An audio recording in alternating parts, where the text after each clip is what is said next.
আসসালামু আলাইকুম। আজকে চলে আসলাম আপনাদের সবার পরিচিত আইস গোলা আইসক্রিম নিয়ে।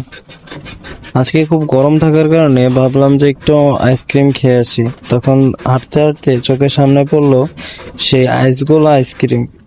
কাকাকে বললাম যে কাকা 2টা আইস গোলা আইসক্রিম বানিয়ে দিন আমাকে। তারপরে কাকা 2টা আইসক্রিম বানানোর জন্য বরফগুলোকে ঘষে ঘষে একটা বাটিতে ছাড়াই নিচ্ছিল।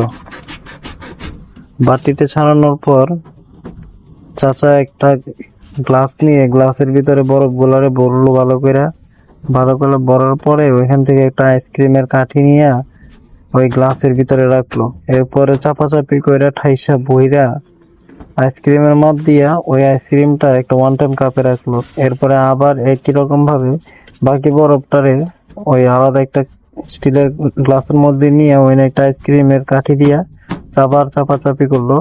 চাপাচাপি করে আইসক্রিমের মাপ দিল, দিয়া আবার একটা ওয়ান টাইম কাপ নিয়ে ওয়ান টাইম কাপের মধ্যে রাখার পরে আমার সামনে আইনা বললো যে কোন ফ্লেভারটা দিব মামা।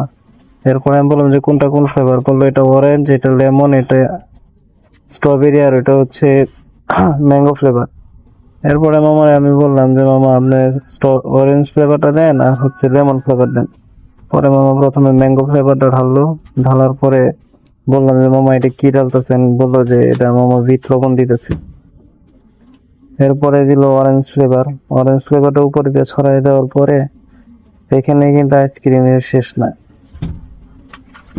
এরপরে দিয়ে মামা কি করলো, একটা লেবু নিয়ে ওই লেবুটা চাপ দিল, লেবুটা মেশিনের ভিতরে নিয়ে চাপ দিয়ে সুন্দর করে আমার বাপের ভেতর দিল। এরপরে আবার আরেকটা লেবু নিয়ে ওই লেবুটা অর্ধেক করে কাইটা ওই অর্ধেক লেবুটারে আবার আরেকটা গ্লাসের মধ্যে চাপা দিল।